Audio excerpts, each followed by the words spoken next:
যাই হোক, আমরা চলে যাব আমাদের প্রথম স্টোরিতে, এবং এইটা 4 জানুয়ারিতে এই স্টোরিটা আমরা শুনেছিলাম। এটা ছিল ওই দিনের সেকেন্ড স্টোরি। ঘটনাটা বলেছিলেন আপনাদের প্রিয় আফনান ভাই। চলুন শুনে আসি ঘটনাটি। তা যাই হোক রাসেল ভাই, আজকে ফার্স্ট যে ঘটনাটা আমি শেয়ার করব, আজকে দুটো ঘটনা আমি নিয়ে আসছি। তো দুটো ঘটনাই আমি রাজবাড়ির ঘটনা বলবো, আমার যে জেলা রাজবাড়ি। তো ফার্স্ট যে ঘটনাটি আমি এখন শেয়ার করব, ঘটনাটির সময় ছিল 1992 সাল।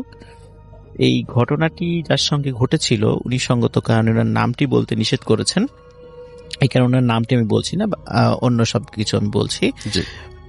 উনি ওনার এখনো রাজবাড়ী সদর যেই উপজেলা, রাজবাড়ী সদর যে শহরের একদম মানে প্রাণকেন্দ্রে যে বাজারটা রয়েছে, বাজারে ওনার গ্রোসারি শপ রয়েছে, যেটাকে আমরা মুদিখানার দোকান বলি। ওনার বাড়িটা হচ্ছে রাজবাড়ী জেলা থেকে একটু ভিতরে 1.5 থেকে 2 কিলোমিটার ভিতরে লক্ষ্মীকুল গ্রামে।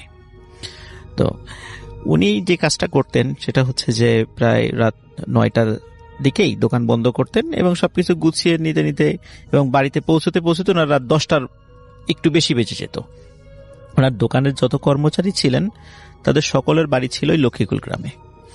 যে কাজটা করতো সেটা হচ্ছে যে উনি এবং ওনার কর্মচারী একসাথে বের হতো এবং কয়েকজন কর্মচারী বাড়িতে চলে যেত এবং 1-2 জন কর্মচারী ওনাকে ওনার বাড়ি পর্যন্ত এগিয়ে দিয়ে তারা আবার তাদের বাড়িতে চলে যেত। এটা ছিল একদম দৈনন্দিন ঘটনা। আচ্ছা, ঘটনাটির সময় এই ঘটনাটির সময় ছিল বৈশাখ মাস, যখন কালবৈশাখী ঝড়ের সময়। ওই দিন মানে বিকালের দিকে একজন অদ্ভুত চেহারার একজন লোক আসেন ওনার দোকানে, এসে বলেন যে ভাই, আপনার দোকানে তো বিশেষ করে মুদিখানার দোকানে অনেকেই তাবিজ লেখার সরঞ্জাম নিতে আসেন, তো আমার কাছে একটা জিনিস আছে, আপনি যদি এটা রেখে দেন তো ভালো হয়, তাহলে বিক্রি করে আমাকে টাকাটা দিবেন বা আপনি কিনে রেখে দেন আমার কাছ থেকে। আসলে রাসেল ভাই, অনেক সময় যারা তাবিজ লেখেন আর কি, যারা এই প্রফেশনের সাথে জড়িত আছেন বা এই বিষয়ে যারা পারদর্শী, ওনাদের লেখার জন্য বিভিন্ন ধরনের জিনিস, যেমন পাতলা কাগজ, জাফরান কালি, তারপরে আপনার শুকনো চামড়া, এই জিনিসগুলো লাগে আর কি বিভিন্ন ধরনের কাজের জন্য। তো উনি যে খেয়াল করলেন যে লোকটি আসছে উনি শুকনো চামড়া নিয়ে আসছিল। তখন জিজ্ঞেস করলেন যে এটা কিসের চামড়া? তখন উনি বললেন এটা হচ্ছে ছাগলের শুকনো চামড়া। কিন্তু রাসেল ভাই, দোকানদার লোকটি চামড়াটি হাতে নিয়ে উনি দেখলেন চামড়াটি খুবই মসৃণ এবং খুব সুন্দর, মনেই হচ্ছিল না এটা ছাগলের চামড়া হতে পারে। তারপরও যেহেতু অনেক সুন্দর, মানে ওনারও পছন্দ হয়ে গেল। উনি বলেন আচ্ছা ঠিক আছে, তো এই যেহেতু এই চামড়ার ক্রেতা খুব কম পাওয়া যায়, আপনি রেখে যান, বিক্রি হলে আপনি পরে 1 সপ্তাহ পরে আসবেন, আপনাকে যদি বিক্রি হয় আমি টাকা দিয়ে দেব। তখন উনি এক কথায় রাজি হয়ে গেলেন, উনি আর কোনো আর্গুমেন্টেই গেলেন না। এতে উনি অবাক হলেন, কি ব্যাপার, আমি বলে দিলাম সাথে সাথে রাজি হয়ে গেল। তো যাই হোক রাসেল ভাই, ওই দিন বিকালে প্রচন্ড ঝড় হয়েছিল রাজবাড়ী শহরে, যেহেতু বৈশাখ মাসের সময় ছিল। আর আমরা জানি কালবৈশাখীর ঝড়টা সাধারণত একটু বিকাল বা সন্ধ্যার দিকে একটু বেশি হয় আর কি। বৈশাখ মাসের ওই ঝড়ের কারণে রাজবাড়ী জেলার বিদ্যুতের খুঁটিগুলো বেশ অনেক জায়গায় ভেঙে পড়ে। তখন আমাদের রাজবাড়ী জেলার যেই এটার লাইনটা ছিল সেটা ফরিদপুরের সাথে সংযুক্ত ছিল। ফরিদপুরের ওই কয়েকটা লাইন ছিঁড়ে পড়ার কারণে রাজবাড়ী জেলার বিদ্যুৎ টোটাল জেলায় বিদ্যুৎ বিচ্ছিন্ন হয়ে যায়। আচ্ছা, তো যার এখন রাতের বেলা ওনারা যথারীতি মানে দৈনন্দিন যেভাবে যান আর কি, ঠিক সেভাবেই গুড়ি গুড়ি বৃষ্টি পড়ছিল, আকাশে বিদ্যুৎ চমকাচ্ছিল। ওটার মধ্য দিয়ে ওনারা কর্মচারী সহ উনি বাড়ির দিকে পা বাড়ান। তো রাসেল ভাই, যেহেতু বৃষ্টি হচ্ছিল, অন্যান্য কর্মচারীদেরকে উনি বললেন তোমাদের কষ্ট করে আর আমাকে বাড়ি পর্যন্ত এগিয়ে দিতে হবে না, তোমরা বৃষ্টির মধ্যে আর আমার বাসা পর্যন্ত আসার দরকার নাই, তোমাদের ফিরে যেতে আবার কষ্ট হবে, তোমরা বাড়ি চলে যাও। ডিয়ার লিসেনার, আজকের এই ইমেল এপিসোডটি অনেক ভয়ঙ্কর হতে যাচ্ছে। আপনারা যারা বাছাইকৃত ঘটনা শুনতে ভালোবাসেন, মানে এইরকম ঘটনা, যারা আজ রাসেল ভাইয়ের ঘটনা, ডক্টর আলিফ ভাইয়ের ঘটনা, আমি বলবো আপনারা আজকের ঘটনাগুলো শুনুন, তাহলে আজকে বাছাই করা সকল ঘটনা শুনতে পারবেন। যারা এই চ্যানেলে নতুন তারা অবশ্যই চ্যানেলটিকে সাবস্ক্রাইব করবেন। আমরা অনেক কষ্ট করে বাছাই করে ঘটনাগুলো আপনাদের সামনে তুলে ধরি। তো চলুন আমরা সরাসরি ঘটনায় যাব। তার আগে বলবো যারা চ্যানেলটিকে সাবস্ক্রাইব করেননি আবার সাবস্ক্রাইব করুন। চলুন চলে যাই ঘটনাতে। আচ্ছা, তখন উনি ওনার কর্মচারীদেরকে বাড়িতে পাঠিয়ে দিয়ে উনি নিজেই মানে ওনার বাড়ির দিকে হাঁটা শুরু করলেন। ওনার বাড়ির এরিয়াটা ছিল একটু বড় এলাকা নিয়ে, বড় জায়গা নিয়ে, যেহেতু ওনার অবস্থা ভালো ছিল। বাড়ির চারপাশে বড় একটা পুকুর ছিল বাড়ির পাশে, আর রাসেল ভাই ওনার বাড়িটা যেহেতু লক্ষ্মীকুল গ্রামে ছিল, লক্ষ্মীকুল গ্রামে বেশ পুরাতন, বিশেষ করে রাজবাড়ি জেলা যেই রাজার নামে হয়েছে, রাজা সূর্যকুমারের নামে, তো ওনার একটা অনেক পুরাতন রাজবাড়ি এক সময় ওখানে ছিল এবং এখনো বড় বড় কয়েকটা পুকুর আছে। সেই পুকুর নিয়ে অনেক কাহিনী প্রচলিত আছে, অন্য কোনো সময় হয়তো বা সেগুলো আমি শেয়ার করব। তো রাসেল ভাই ওই পুকুরগুলো পার হয়ে ওনাদের বাড়ি আরো ভেতরে যেতে হয় আর কি। তো উনি যখন যাচ্ছিলেন ওনার হাতে কিন্তু টর্চ ছিল, ওই সময় যে 5 ব্যাটারির টর্চ যেটা আমরা বলি অনেক সময়, ওই সময় এখনকার মতো তো চার্জার মানে টর্চ ওই সময় ছিল না। তো উনি ওনার বাড়ির দিকে যখন যাচ্ছিলেন, তো যেহেতু বৃষ্টি হয়েছে তখন উনি ওনার বাসার কাছাকাছি যখন এসেছেন, বাড়ির আগেই ওনার পুকুরটা পড়ে, তখন উনি খেয়াল করলেন যে পুকুর থেকে মাছ উঠে এসেছে। আমরা কিন্তু রাসেল ভাই যে বৃষ্টির সময় দেখি যে শোল মাছ, টাকি মাছ, কই মাছ এগুলো অনেক সময় পানির স্রোতের সাথে উঠে আসে, ডাঙায় উঠে আসে আর কি। এটা আমি ছোটবেলায় আমি এগুলো ধরেছি, খুব মজা পেতাম আর কি। তো উনি রাতের বেলা এই দৃশ্যটা উনি দেখেন যে বেশ বড় আকৃতির, ওনার কাছে দেখে মনে হচ্ছিল শোল মাছ। উনি আবার কি করলেন, টর্চ লাইটটা জ্বালানোর চেষ্টা করেন, কিন্তু অদ্ভুত ব্যাপার রাসেল ভাই, ওনার টর্চ লাইটে ব্যাটারিগুলো ছিল, সবগুলো ব্যাটারি চার্জ ছিল, কিন্তু ওনার টর্চ লাইটটা কোনো একটা কারণে জ্বলছিল না, ওই মোমেন্টে জ্বলছিল না। তো উনি চিন্তা করলেন যে কি ব্যাপার, জ্বলছে না কেন, কোনো একটা সমস্যা হতেই পারে। এই চিন্তা করে উনি আর টর্চ লাইটের দিকে মানে মনোযোগ না দিয়ে উনি চিন্তা করলেন যে মাছগুলো যেহেতু আমার সামনে আছে, আমার কাছে তো একটা ব্যাগ আছে, আমি ব্যাগের মধ্যে মাছগুলো একটু উঠিয়ে নিই, ভরে নিয়ে যাই আর কি। তো যেই ভাবা সেই কাজ, উনি বেশ 10-12টা মাছ উনি ওর ভিতরে উঠানোর পরে তো উনি বাড়িতে চলে যান। বাড়িতে যাওয়ার পরে ওনার স্ত্রীকে বলেন যে এই মাছগুলো রান্নাঘরে নিয়ে রেখে দিতে, সম্ভব হলে এখনই সেগুলো কুটে ফেলতে। এখন আসল ভাই উনি ওনার স্ত্রীর কাছে মাছের ব্যাগটি দিয়ে উনি যখন ওনার রুমে প্রবেশ করেন এবং যখন একটু ড্রেস চেঞ্জ করছিলেন, কিছুটা ভিজে গেছিলেন যেহেতু বৃষ্টিতে, হঠাৎ রান্নাঘর থেকে মানে প্রচন্ড শব্দে ওনার স্ত্রীর এক আর্তনাদ ভেসে আসে ওনার কানে, এবং বাড়ির অন্য সদস্যরা মিলেও দৌড়ে রান্নাঘরের দিকে ছুটে যান। দেখেন যে ওনার স্ত্রী সেন্সলেস হয়ে পড়ে আছে, এবং যে ব্যাগটা, মাছের ব্যাগটা ছিল, সেই ব্যাগে একটি মাছও নেই। তখন সবাই মিলে তাড়াতাড়ি করে ওনার স্ত্রীকে মানে পানি ছিটা দিয়ে বিভিন্ন প্রক্রিয়া করে ওনার স্ত্রীর জ্ঞান ফেরানো হয়। তো স্ত্রীর জ্ঞান ফেরানোর পরে তখন তাকে জিজ্ঞেস করা হয় আসলে ঘটনাটি কি ঘটেছিল। তখন ওর স্ত্রী বলেন যে উনি মাছের ব্যাগটি নিয়ে যখন রান্নাঘরে এসেছেন এবং একটি একটি করে মাছ বের করবেন এই চিন্তা করে মনে করেন যে কেবল মানে একটা হাত মানে ব্যাগের মধ্যে দিয়েছেন, হঠাৎ করে ওনার মনে হয়েছে কেউ যেন খপ করে ওনার হাতটা চেপে ধরেছে।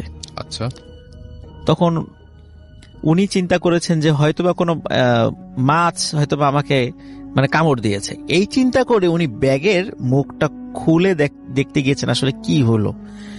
যখনই রাসেল ভাই উনি ব্যাগের মুখটি খুলেছেন, দেখে যে ওখানে একটি মাছও তো নাই, বরং সেখানে রয়েছে বাচ্চাদের মানে আঙ্গুলের মাথা থেকে শুরু করে কোনোই পর্যন্ত এই হাত, কাটা হাত, প্রায় 15-16টা কাটা হাত ওই ব্যাগের মধ্যে রয়েছে, এবং ওই একটা হাতই খপ করে ওনার হাতটা চেপে ধরেছে। আচ্ছা, তখন উনি ওই দৃশ্য দেখে সাথে সাথে সেন্সলেস হয়ে পড়ে যান চিৎকার করে। মানে এতটুকুই ওনার মনে আছে, পরে আর কিছু মনে নাই। পরে এসে আর কোনো মাছ তো ছিলই না। তখন সবাই বললেন যে রাতের বেলায় এভাবে মাছ নিয়ে আসতে হয় না, মাছ নিয়ে আসলে এরকম ভয়ঙ্কর কিছু হতে পারে। সবাই মানে এইভাবে ওই যে দোকানদার যেই আঙ্কেল আর কি, ওনাকে একটু ভৎসনা করলেন। উনি চিন্তা করলেন হয়তো এরকম একটা ঘটনা হয়ে গেছে, প্যারানরমাল একটা ঘটনা, এই ঘটনা এখানেই শেষ, উনি এটাই মনে করেছিলেন। এটা ছিল সবে শুরু মাত্র। তো এর ঠিক পরের দিন উনি যখন রাতের বেলা বাড়িতে ফিরছিলেন, বাড়িতে ফেরার পর ওই দিন আবার সব ওনার কর্মচারীরা ওনার বাড়ি পর্যন্ত এগিয়ে দিয়েছিল, যেহেতু আগের দিন একটা দুর্ঘটনা ঘটে গেছে। এই জন্য ওই দিন একদম বাড়ি পর্যন্ত এগিয়ে দিয়ে গেছে। কিন্তু বাড়ি পর্যন্ত এগিয়ে দেওয়ার পর উনি যখন বাড়ির বাইরের ওনার টিনের গেট ছিল, টিনের গেটটা খুলে যখনই ভিতরে ঢুকেছেন, দেখে উঠোনে 15-20টা বাচ্চা খেলাধুলা করছে। আচ্ছা, এবং অদ্ভুত ব্যাপার হলো ওই বাচ্চাগুলো সবার মাথা অস্বাভাবিক রকমের বড় এবং চ্যাপ্টা প্রকৃতির। এবং ওই সময় মানে চাঁদের আলো, যেহেতু মানে ঝড়ের সময় চাঁদের আলো ওই সময় ছিল না, একটু বিদ্যুৎ চমকাচ্ছিল। বিদ্যুৎ চমকার আলোতে উনি যতটুকু দেখলেন সেটা হচ্ছে যে প্রত্যেকের চেহারা খুবই অদ্ভুত প্রকৃতির, এবং সবার চোখগুলো অনেক বড় বড়। তো উনি দৃশ্য দেখে কিছুটা একটু ভয় পেলেন এবং চিন্তা করেন যে এই ধরনের বাচ্চা তো আমাদের গ্রামে আমি কখনো দেখেছি বলে মনে পড়ে না। তখন উনি জিজ্ঞেস করেন, এই তোমরা কারা? যখনই এভাবে বলেছে সবাই, ওই বাচ্চা 15-20টা বাচ্চা সবাই দৌড় দিয়ে, মানে মনে হলো মানে বেড়া টপকিয়ে লাফিয়ে লাফিয়ে বেড়া টপকিয়ে চলে গেল ওই পাশে। এবং ঘন অন্ধকার ছিল, ওই পাশে জঙ্গল ছিল, কিন্তু ওরা কোথায় গেল? উনি এইটা দেখে খুব মানে ভয় পেয়ে গেলেন। উনি সাথে সাথে তাড়াতাড়ি টর্চ নিয়ে বের হলেন। ওনার হাতে টর্চ ছিল, তখন টর্চ জ্বালিয়ে জঙ্গলের দিকে খেয়াল করলেন যে ওখানে কিচ্ছু নাই।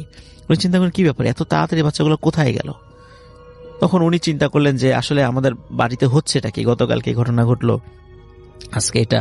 তো উনি চিন্তা করেন হয়তো কোনো বাচ্চা আসতেও পারে। তো উনি আবার ওনার বাড়িতে ওনার স্ত্রীকে বললেন, বাড়ির অন্য সদস্যদেরকে বললেন যে এখানে বাচ্চা খেলাধুলা করছে, তোমরা দেখেছো কি? সবাই এক বাক্যে বলল, কই না তো, আমরা তো এই ধরনের কোনো কিছুই খেয়াল করি নাই, বা এরকম বাচ্চা খেললে তো আমরা টের পেতাম, ওটা তোমার মনের ভুল বা এই সমস্ত বলে মানে তাকে এই কথা বলে দিল। কিন্তু উনি জানেন আসলে এটা তো তার মনের কখনোই ভুল ছিল না, উনি যেটা দেখেছেন উনি ঠিকই দেখেছেন। রাসেল ভাই, এর ঠিক পরের দিন থেকে আর একটা নতুন উৎপাত শুরু হলো। সেটা হলো রাতের বেলা যখন ওনারা ঘুমিয়ে থাকেন, রাত ঠিক 1টা কি 2টোর দিকে ওনার টিনের চালে মনে হয় কে যেন ধূপধাপ করে এক পাশ থেকে আর এক পাশে চলে যায়। তখন স্বাভাবিকভাবে রাসেল ভাই গ্রামে কিন্তু ওই যে এক ধরনের প্রাণী আছে যেগুলাকে আমরা মানে শুদ্ধ বাংলায় যেটাকে আমরা গন্ধগোকুল বলি, আর আঞ্চলিক ভাষায় বিভিন্ন জায়গায় বিভিন্ন নামে ডাকে। কোন অঞ্চলে খাটাস, কোন অঞ্চলে নেইল, এই ধরনের শব্দে এই প্রাণী ডেকে থাকে। তো ওনারা চিন্তা করেছেন হয়তো বা এই ধরনের প্রাণীই হবে যে রাতের বেলা এখান দিয়ে যাচ্ছে। কিন্তু রাসেল ভাই, কিন্তু ওই ধরনের প্রাণীর যেই আকৃতি অনুযায়ী যেই ধরনের শব্দ হওয়ার কথা, তার থেকে আরো 5-6 গুণ বেশি শব্দ হয়, তার মানে ওর থেকে বড় কিছু। তো ওনারা 1-2 দিন এটা মানে অবজারভেশন করার পর ওনারা চিন্তা করেন আমরা একটু যখনই শব্দ হয় বাইরে গিয়ে দেখবো জিনিসটা কি। একদিন রাসেল ভাই মানে 3 দিনের দিন যখন এই মানে 2 দিন অবজারভেশন করার পরে 3য় দিন যখন রাতে যখনই শব্দ শুনেছে, ওনার বাড়ির 3-4 জন সদস্য দৌড়িয়ে দরজা খুলে বাইরে এসে যখন রাসেল ভাই টর্চ জ্বালিয়েছে, তখন দেখে যে একটা ছোট্ট বাচ্চা টিনের চালের এই মাথা থেকে ও মাথা দৌড়ে চলে গেল। এই দৃশ্য দেখার পরে সবাই বুঝে ফেললো যে আসলে তাদের বাড়িতে যেই ঘটনাটা ঘটে চলছে এটা স্বাভাবিক কোনো কিছু নয়, এটা কোনো কাকতালীয় ব্যাপার নয়, এটা মানে নিয়মিতভাবে ঘটে চলছে এবং নিশ্চয়ই কোনো কারণ আছে এই ঘটনাটা ঘটার পিছনে। কিন্তু এর কারণটা যে কি কিছুতেই মানে কেউ এটা ফাইন্ড আউট করতে পারছিল না। তো একদিন রাসেল ভাই যেটা হলো সেটা হলো যে ওনার দোকানে একজন হুজুর আসলেন। হুজুর এসে বললেন যে তোমার কাছে শুকনো চামড়া হবে, তাবিজ লেখার জন্য আমার লাগবে। তখন উনি চিন্তা করলেন যাকে কয়েকদিন পরে কাস্টমার পাওয়া গেছে, তো ওনাকে বললেন হ্যাঁ আছে, খুব ভালো চামড়া আছে। তখন তাকে উনি ওটা দেন এবং হুজুর ওটা নিয়ে বেশ খানিকক্ষণ মানে হাতে নাড়াচাড়া করেন, বলেন যে এটা কিসের চামড়া? তখন বলেন কেন, এটা তো খাসির চামড়া, খাসির শুকনা চামড়া। তখন বলে যে এটা খাসির চামড়া, আমি তো এর আগেও অনেক চামড়ায় আমি তাবিজ লিখেছি, কই এরকম এত সুন্দর মসৃণ তো খাসির চামড়া আমি তো কখনো পাইনি। তো যাই হোক তুমি এটা দিয়েছো, এটা খুবই ভালো হয়েছে, তো আমি এটা নিয়ে যাচ্ছি। তো ভালো মানে যেই দামি বলেছেন ওনার হুজুরের খুব পছন্দ হয় জিনিসটা, এই জন্য দাম নিয়ে উনি কোনো কার্পণ্য করেন নাই, দামটা দিয়ে উনি নিয়ে চলে গেছেন।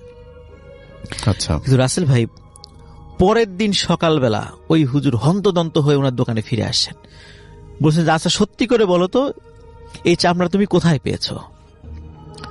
তখন বলে যে কেন, এটা জেনে আপনার কি দরকার? কারণ না, বলো দরকার আছে, কারণ এটা নিয়ে আমার সাথে একটা ভয়ঙ্কর ঘটনা ঘটে গেছে। তখন বলে কি ঘটেছে? তখন বলে যে রাত্রে উনি যখন ওই চামড়ার উপরে মানে তাবিজ লেখা শুরু করেছেন, উনি মানে ফিল করছিলেন যে ওনার আশেপাশে মানে মনে হচ্ছে অনেক কেউ দৌড়াদৌড়ি করছে, ছোট বাচ্চা দৌড়ালে যেরকম শব্দ এরকম কেউ দৌড়াদৌড়ি করছে। তখন উনি চিন্তা করলেন যেহেতু উনি তাবিজ লেখেন, অনেক সময় জিন ভূত তাড়ান, এই জন্য হয়তো বা কোনো দুষ্ট জিন উনাকে ডিস্টার্ব করছে, উনি এই চিন্তা করেন আর কি। এটা চিন্তা করে এমনি নর্মালি দোয়া পরে উনি ফু দেন। এখন এরপরে রাসেল ভাই মানে ওই হুজুর যখন তাবিজ লেখা চালিয়ে যাচ্ছিলেন, হঠাৎ করে ওনার ঘাড়ে মানে প্রচন্ড একটা কামড় উনি অনুভব করেন, যে হঠাৎ করে ওনার ঘাড়ে প্রচন্ড কামড়, এবং উনি ওই কামড়ের যন্ত্রণা সহ্য করতে না পেরে সেন্সলেস হয়ে পড়ে যান। পরবর্তী সময় ওনার যখন ঘুম ভাঙে তখন ওনার ঘাড়ে ওই যখন দাগটা উনি আয়নায় দেখেন এবং পরিবারের অন্য সদস্যরা যখন দেখেন তখন মনে হচ্ছিল ছোট বাচ্চা কামড় দিলে যেরকম দাগ হয়ে যায় ওই রকম ছোট দাঁতের কামড় সেগুলো। এবং এর কারণে উনি পরবর্তীতে হন্তদন্ত হয়ে ফিরে আসেন যে আমার কখনো এরকম ঘটনা ঘটে নাই, আজকে তোমার এই চামড়া লেখার সময় কেন এই ধরনের ঘটনাগুলো, সত্যি করে বলো চামড়া তুমি কোথায় পেয়েছো। তখন উনি বলেন যে সব খুলে বলেন যে এরকম একজন লোক আসছিল, উনি সেটা দিয়ে গেছেন, এর বাইরে আমি আর কোনো কিছু বলতে পারবো না, কিন্তু চামড়াটা রাখার পরে আমার ফ্যামিলিতেও এই ধরনের ঘটনা ঘটছিল। আচ্ছা, তখন ওই হুজুর বলেন যে এই চামড়া তুমি এক্ষুনি দোকান থেকে সরিয়ে ফেলো এবং এটি নদীতে গিয়ে ফেলে দাও। রাসেল ভাই, আমাদের রাজবাড়ী শহর থেকে 1 থেকে 1.5 কিলোমিটার দূরে পদ্মা নদী রয়েছে।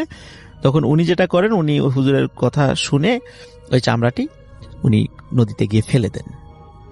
তো ফেলে দেওয়ার পরে রাসেল ভাই আরেকটা কথা আমি বলতে ভুলে গেছি, সেটা হচ্ছে যে ওই চামড়াটি রাখার পরে ওনার দোকানের বেচা কেনা অস্বাভাবিক রকমের কমে গিয়েছিল। আচ্ছা, মানে ওনার দোকানে দেখে কোনো মানে রেগুলার যারা কাস্টমার তারাও অন্য দোকান থেকে মাল কিনছে, কিন্তু ওনার দোকানে কেন জানে আসছে না। তো উনি খুব অবাক হচ্ছিলেন, কি ব্যাপার, মানে আমার দোকানে কেউ আসছে না কেন। তো এটা উনি একটু সন্দেহের মধ্যে ছিলেন যে কেন আমার দোকানে লোক হচ্ছে না কেন। তো যাই হোক, রাসেল ভাই উনি যখন চামড়াটি ফেলে দিলেন, এরপর থেকে ওনার বাড়িতে এই যে এই চালের উপর যে শব্দ বা এই ধরনের কোনো প্যারানরমাল বিষয়গুলো বন্ধ হয়ে যায়। তো উনি চিন্তা করেন যাক ঝামেলা গেছে, আপদ বিদায় হয়েছে। তো রাসেল ভাই এই ঘটনার সপ্তাহখানেক পর উনি যখন রাতের বেলা ওনার বাড়িতে আবার ফিরছিলেন, হঠাৎ ওনার গেটের কাছে উনি দেখেন যে চাদরে মাথা ঢাকা এবং সারা শরীর মোড়ানো একজন ব্যক্তি দাঁড়িয়ে আছে। তখন উনি বলেন কে, যখনই কে বলে তখন ওই লোকটি দৌড়ে চলে যায় জঙ্গলের দিকে। জঙ্গলের ভাই ওখানে ঘন জঙ্গল, মানে ঝোপঝাড় আর কি, ওখান দিয়ে বেরোনোর কোনো পথ নাই, কিন্তু ওই ভিতরে চলে যায়। তখন উনি এটা দেখে চিন্তা করেন যে এটা কে আসলো, এটা দেখে উনিও ভয় পান যে আবার নতুন করে কোনো সমস্যা শুরু হলো কিনা এরকম। রাসেল ভাই এরপরে উনি চিন্তা করেন যে না, আমার দোকানের কর্মচারীদেরকে এরপর থেকে বলবো আমাকে একদম যেন বাসার ভিতরে নিয়ে ঢুকিয়ে দিয়ে আসে। রাসেল ভাই মানে এরপরে ওনার কর্মচারী ওনার বাসার ভিতরেই ঢুকে নিয়ে মানে দিয়ে আসতো, মানে গেটটা পার করে দিয়ে আসতো। এখন রাসেল ভাই এর পরে যে ঘটনাটা ঘটে সেটা হলো যে গেট পার করে ভিতরে ঢুকেছে, হঠাৎ করে দেখে ওনার দরজার সামনে কে যেন বসে রয়েছে। আচ্ছা, ওই যে চাদর পরা।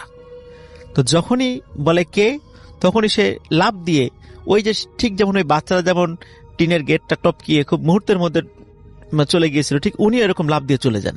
এটা দেখে উনি বুঝতে পারেন যে এটাও স্বাভাবিক কিছু না, এটাও অস্বাভাবিক কিছু।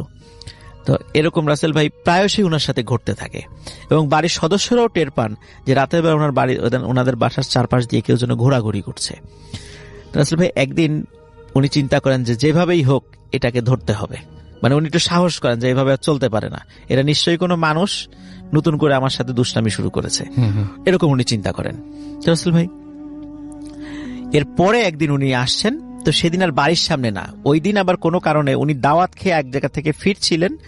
ওই সময় বেশ রাত হয়ে যায় বাসায় ফিরতে ফিরতে।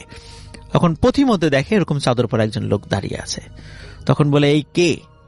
তখন ওই চাদর পরা লোকটি তখন আর পালায় না, তখন আস্তে আস্তে সামনে এগিয়ে আসে। সামনে এগিয়ে এসে ওনার চাদরটা ওনার মাথা থেকে সরিয়ে ফেলার পর দেখে যে ওটা সেই লোক যে ওই চামড়াটি দিয়ে গিয়েছিল তার দোকানে। তখন সে বলে যে আমার চামড়া ফেরত দে। তখন বলে যে আমি চামড়া ফেলে দিয়েছি। তুই কেন ফেললি? আমার চামড়া ফেরত দিতে হবে। তখন বলে যে এটা কোনোভাবেই সম্ভব না, আমি নদীতে ফেলে দিয়েছি, বলে তোর অনেক ক্ষতি হবে। এটা বলেই রাসেল ভাই সে অদৃশ্য হয়ে যায়। তো ওই দিন রাত্রে রাসেল ভাই যে ওনার তো 3টা ছেলে সন্তান এবং 2টা কন্যা সন্তান ছিল, তো ওনার একটা সন্তান ঘুমের ভিতরেই মারা যায়। আচ্ছা, মানে কোনো তার শরীরে কোনো আঘাতের চিহ্ন ছিল না, কিছু ছিল না, ঘুমের ভিতরেই মারা যায়। এরপর থেকে রাসেল ভাই উনি আর কখনোই মানে সামনাসামনি কোনো ওই বাচ্চা বা ওই চাদর পরিহিত কোনো লোককে না দেখলেও উনি এখনো ঘুমের মধ্যে ওই চাদর পরিহিত লোককে স্বপ্ন দেখেন অস্পষ্টভাবে, এবং অনেক বাচ্চাদেরকে উনি দেখেন, ওই যে অদ্ভুত চেহারার বাচ্চাদেরকে উনি ঘুমের মধ্যে স্বপ্ন এখনো দেখেন। আচ্ছা, তো এখনো ওনার সাথে ঘটনাটা চলছে। তো যেহেতু ওনার সাথে এখনো ঘটনা চলছে, এই জন্য উনি নামটা বলতে আমাকে নিষেধ করেছিলেন যেন আমি নামটা না বলি। তো এটাই ছিল রাসেল ভাই আমার ফার্স্ট স্টোরি। এবং এখন কোনো কথা হবে না, সরাসরি চলে যাবো আরেকটি ঘটনায়। এই বছরের 30 অগস্ট বাবু ভাই, আমাদের আহমেদ বাবু ভাই এই ঘটনাটি শেয়ার করেছিলেন। চলে যাচ্ছি তার সেই ঘটনায়, চলুন শুনে আসি। ওকে রাসেল ভাই, এই কাহিনীটা শুরু করছি। এটা হচ্ছে একটা মানে নিউলি ডেভেলপড একটা বিল্ডিং নিয়ে। এটা হচ্ছে ঢাকার মানে উত্তরার কাছাকাছি একটা জায়গায় একটা বিল্ডিং ওখানে তৈরি হয়। It's like kind of a city, নাম বলা যাবে না। যাই হোক, ওখানে যখন নাকি বিল্ডিং গুলো তৈরি হয় তখন আমার পরিচিত আর কি, আমার এক স্টুডেন্ট, ওরা ওখানে আর কি আপনার অ্যাপার্টমেন্ট কিনে। তো যখন জায়গাটা ডেভেলপ হচ্ছে তখন ওরা দেখতে গিয়েছিল জায়গাটা বেশ বেশ ওয়েল অ্যাকচুয়ালি ফ্যাসিলিটেড জায়গা, সবকিছুই আছে এবং সব মানে খুব সুন্দর আর কি। তো যাক, তো ওরা যেখানে বিল্ডিংটা কিনে সেটা মানে বেশ মানে ইসের লাইক লাস্টের দিকে আর কি বিল্ডিংটা পড়ে, এবং ওই বিল্ডিংটার মানে তখনও ওই ব্লকগুলো আর কি যেখানে কাজ হচ্ছে সেটা পুরো কমপ্লিট হয় নাই আর কি। তো যাই হোক, ওর বাবা কথা বলার কারণে, এই কমপ্লেক্সের ওদের সাথে কথা বলার কারণে ওদের বিল্ডিংটার মধ্যে যদিও লাইক সবগুলো অ্যাপার্টমেন্টের কাজ শেষ হয় নাই, লাইক নিচের দিকে মাত্র কয়েকটা অ্যাপার্টমেন্ট কমপ্লিট হয়েছে। ওদের 8 তলা না 9 তলায় জানি এরকম, আই ফরগেট, মানে পুরোপুরি আমি ক্লিয়ারলি মনে করতে পারছি না ফ্লোরটা। ওখানে ওদের আর কি কাজটা ওদের মানে শেষ করে দেয়, মানে বলে যে এটা আমরা কমপ্লিট করে দিব, আপনি উঠে যেতে পারবেন। তো ওর বাবা মোটামুটি ওই জায়গাটা কমপ্লিট করার পরে ওরা একদিন সময় মতো ওই বিল্ডিং এ উঠে যায় আর কি। তো যাক, ওর কথা হচ্ছে যে জায়গাটা খুবই সুন্দর ছিল, অ্যান্ড যখনই বের হতো দেখা যেত যে রাতের বেলা বেশ কোয়াইট একটা নাইস এনভায়রনমেন্ট লাগছিল। যাই হোক, তো বাসাটা যখন উঠে ওদের ফ্যামিলিতে ছিল ওর বোন আর ওর একটা ছোট ভাই, একদম ছোট নিউবর্ন, লাইক নিউবর্ন বলতে ঠিক না, লাইক 3-4 বছর বয়স হবে ভাইটার। আচ্ছা, তো ওই ছোট ভাইটার জন্য ওরা আর কি অ্যাকচুয়ালি একটা রুম রেখেছিল। রুমটা হচ্ছে ওর বাবা মার রুমের ঠিক পাশে, এবং ওটাকে ওরা সুন্দর করে সাজিয়ে গুছিয়ে ওইভাবে করে রেডি করে রেখেছে। ওখানে ক্রিব আছে, রকিং চেয়ার আছে, সবকিছু ওখানে রেখে ওরা রাখছে, এবং চিন্তা করছিল যে কয়েকদিন পরে যখন নাকি আর একটু ইউজ টু হয়ে যাবে, ওর বাচ্চা মানে ওর ভাইটা একটু বড় হলে ওখানে আলাদা থাকবে ওর ভাই। আচ্ছা, তো ওরা ওই বাসায় ওঠে, এবং ওঠার পর থেকে ওই বাসার মধ্যে ওরা মানে ওর কাছে খুব একটা মানে ফিশি ফিলিংস হয় বাসাটাতে ওঠার সময়, কারণ লিফটটা মাঝখানে কিন্তু কোনো ফ্লোরে থামে না আর কি। মাঝখানে ওই যে 2 তলা 3 তলা পর্যন্ত এমনি আছে, তারপর টান দিয়ে একদম সোজা ওদের ফ্লোর পর্যন্ত ওঠার একটা ব্যবস্থা ওরা করছে। তো মাঝে মাঝে দেখা যাচ্ছে লিফট বন্ধ, তো সিঁড়ি দিয়ে উঠতে হতো আর কি। জি, তো সিঁড়ি দিয়ে যখন উঠতো তখন দেখতো যে সিঁড়ি দিয়ে বেশ মাঝখানের ফ্লোর গুলা বেশ অন্ধকার, এবং বিশাল একটা কমপ্লেক্সের মধ্যে সিঁড়ি দিয়ে যখন উঠতেছে, তো অন্যান্য ফ্লোর গুলা যেখানে আছে সেগুলো দরজা লাগানো ছিল না, বেশ দেখা যেত হু হু হু করে বাতাস এরকম খেলা করতো মাঝখানে। তো জিনিসটা ওর কাছে মানে খুব মানে বেশ গা শিরশিরানি লাগতো আর কি। আচ্ছা, তো ওখানে ওঠার 3-4 দিন পর একদিন রাতের বেলা এরকম ও উঠতেছে সিঁড়ি দিয়ে। তো যখন সিঁড়ি দিয়ে উঠতেছে, ওঠার পরে মনে করেন যে প্রায় 5-6 তলার মতো উঠছে আর কি। তো এরকম একটা কাছাকাছি ফ্লোরে এসে হঠাৎ করে দেখলো যে ওখানে যে লাল লাইট লাগানো ছিল, মানে আমরা যে ফিলামেন্টের যে বাল্বগুলো ব্যবহার করি, ওইটা পিট পিট পিট পিট করে ঠাস করে নিভে যায় লাইটটা। আচ্ছা, তো লাইটটা যখন নিভে যায়, তোর কাছেও মনে হয় এটা হতে পারে ভোল্টেজ ফ্ল্যাকচুয়েশন করছে বা কিছু, কিন্তু সিনটা ওর কাছে একটু সিনেম্যাটিক লাগছে, মানে সিনেমায় যেরকম দেখে। তো সে খুব মজা পাইছে আর কি। আচ্ছা, মজা পেয়ে বলে যে এটা কি মানে মনে হচ্ছে একটা ভৌতিক ব্যাপার, হ্যাঁ আমি এটা একটু বলতে পারবো বাসায় যে যেরকম লাইট নিভে গেল। তো এটা চিন্তা করে ও যখন সিঁড়িতে উঠছে রাসেল ভাই, তখন ও দেখলো যে বাতাস, প্রচন্ড বাতাস, যতটুকু না বাতাস নর্মালি উপরে হচ্ছিল তার থেকে বাতাসটা বেড়ে গেছে, এবং বাতাসটা বেড়ে যে লাইক ওর সামনে একটা সার্কেলের মতো কুশনের মতো বাতাস ওখানে ঘুরতেছে জাস্ট ওই জায়গাটার মধ্যে। তো ওখানে ও দাঁড়ায় যায় কিছুক্ষণ চিন্তা করে যে এই বাতাস কি জন্য হচ্ছে, এটা কি কোনো ভৌতিক কোনো কিছু নাকি। তখন চিন্তা করলো যে এরকম বাতাস তো মাঠে ঘাটে অনেক দেখে গরমকালে। তো ও এটা চিন্তা করে না, হেঁটে যায়, এবং হেঁটে যখন যায় ও ঠিক বাতাসটাকে ক্রস করেই যায়। আচ্ছা, এবং বাতাসটাকে যখন ক্রস করে যায় ওর হঠাৎ করে ওর শরীরটা ঝিমঝিম করে ওঠে, মানে ইটস অ্যান আনইউজুয়াল ফিলিং তার হয়, এবং লাইক মানে পুরো শরীরটা কাটা দিয়ে উঠে, এবং মনে হচ্ছে যে কেউ ওর ঘাড়ের কাছে চেপে ধরছে, এরকম একটা ফিল হয়।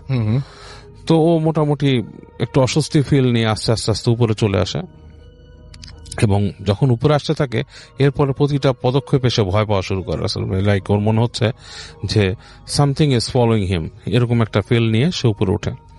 এবং উপরে উঠে বাসার মধ্যে আসে, বাসায় এসে গেট নক করে। নক করার পর অনেকক্ষণ পরে ওর মা গেট খুলে বলে, কি হয়েছে তোমার এরকম লাগতেছে কেন তোমাকে? তো বলে যে আমি এরকম উঠছি, এরকম মাকে বলে যে আমি এরকম দেখছি। তো তখন আর ওই লাইট বন্ধ হওয়ার ব্যাপারটা সে মজা করে বলে না, তখন মনে হচ্ছে ওর কাছে ভয় লাগতেছে, সেভাবে করেই বলে। তো বলার পর ওর মা বলে যে বাবা এইভাবে তো ঠিক না, তুমি রাতের বেলা এইভাবে উঠছো, এরকম বাতাসে ঘূর্ণি দেখছো, এগুলোর মধ্যে দিয়ে হাঁটা ঠিক না, অনেক কিছু খারাপ থাকে এসে। তোর মা ওকে করে কি পানি পড়ে সেটা খেতে দেয়। তো সেটা করেও তার কাছে শান্তি লাগতেছিল না, ও এটা পানিটা খাওয়ার পরে রাতের বেলা ও রাতে ঘুমাতে যায় আর কি বাসায়। মানে যখন রাতে ঘুমাতে যায় অনেকক্ষণ কম্পিউটার ব্রাউজ করে, লাস্টে যখন ওকে ঘুমাইছে লাইট টাইট নিভাই দিছে। তো তখন রাসেল ভাই অনেকক্ষণ পর ওর মনে হচ্ছে যে ওই যে রুমটা যেখানে ওর ভাইয়ের থাকার কথা, সেখান থেকে ওর ভাইয়ের শব্দ শুনতেছে। লাইক মানে বাচ্চাদের যেমন দু একটা শব্দ, হ্যাঁ, লাইক বাচ্চারা করে না শব্দ করে, মানে কথা বলে অস্পষ্ট টাইপের, ওই ধরনের একটা শব্দ শুনতেছে। তো বলে ভাই ওখানে করতেছে, ভাই তো আমার রুমটা হচ্ছে বামে বেড়ে করিডোর দিয়ে একটু দূরে, এত সহজে শব্দ শোনার কথা না। তো করে কি বিছানার থেকে উঠে আস্তে আস্তে করে গেট খুলে। তো গেটটা যখন খুলে ও ফিল করে যে করিডোরের মধ্যে কিছু একটা বসা, ওই পুরো করিডোরটার মধ্যে কিছু একটা বসে আছে, লাইক মানুষ বা কিছু একটা, কিন্তু যেটা কোনো মানে ও দেখতে পাচ্ছে না কিছু, কিন্তু মনে হচ্ছে কিছু একটা বসা। তো যাই হোক খুব ভয় পেয়ে আস্তে আস্তে যায়, দেখে যে শব্দটা ঠিক ওর ভাইয়ের যে রুমটা সেখানে, ওখান থেকে আসতেছে। এবং গেটটা লাগানো না, ভেজানো গেট, মানে একটু চাপানো, একটু খোলা। তো তখন চিন্তা করতেছে যে আম্মু কি কোনো কারণে ওকে এই রুমে রেখে গেছে বা কিছু, ও মানে হঠাৎ করে মানে একটু অন্যরকম চিন্তা করে। তো হেঁটে যায়, যে কি করে গেটটার কাছে যখন যায় তখনও মানে স্পষ্ট শব্দ শুনতেছে ওর ভাইয়ের সেই ছোট বাচ্চার গলা। যখন ঠেলা দিয়ে ঢুকার পর দেখে যে শব্দটা বন্ধ হয়ে গেছে, কেউ নাই। কিন্তু ওই যে কোণার মধ্যে যে চেয়ার রাখা, সেইখানে সে তাকায় যে একটা অবয়ব বসা। ইটস লাইক চেয়ারের উপরে কেউ বসে আছে এবং লাইক পাটা মাটিতে না, পাটা লাইক উঁচু করে বসা, এবং ওই মুখের জায়গাটা কিছু দেখা যাচ্ছে না, মুখের জায়গাটা চোখের মতো দেখা যাচ্ছে, এবং চোখটা লাইক আগুনের চোখের মতো। এবং এটা দেখার পরে ওর গা একদম শিরশির করে ওঠে, এক লাফ দিয়েও বের হয়ে আসে রুম থেকে যখন চলে আসে ওর কাছে মনে হয় যে ওই করিডোরের মধ্যেও কেউ একজন এরকম বসে আছে, ঠিক একই রকম শেপের কিছু একটা। ও লাফ দিয়ে এসে রুমে পড়ে ভয়ে কাঁপতে থাকে, এবং ওইভাবে ওই রাতটা ওর কেটে যায়। এবং ও সকালবেলা মানে দিনের বেলা ওর মাকে এরকম বলে যে আমি এরকম দেখছি রুমের মধ্যে। তোর মা বলে তুমি যে কালকে ওখানে আসছো, তুমি ভয় পাইছো, দুঃস্বপ্ন দেখছো, এরকম কিছু না, মানে ইটস লাইক এটা খুবই নর্মাল জিনিস, তুমি হয়তো ভয় পাইছো, এসে তুমি দোয়া পড়ো, নামাজ পড়ো, এগুলো বলে ওর মা ওকে সান্ত্বনা দেয়।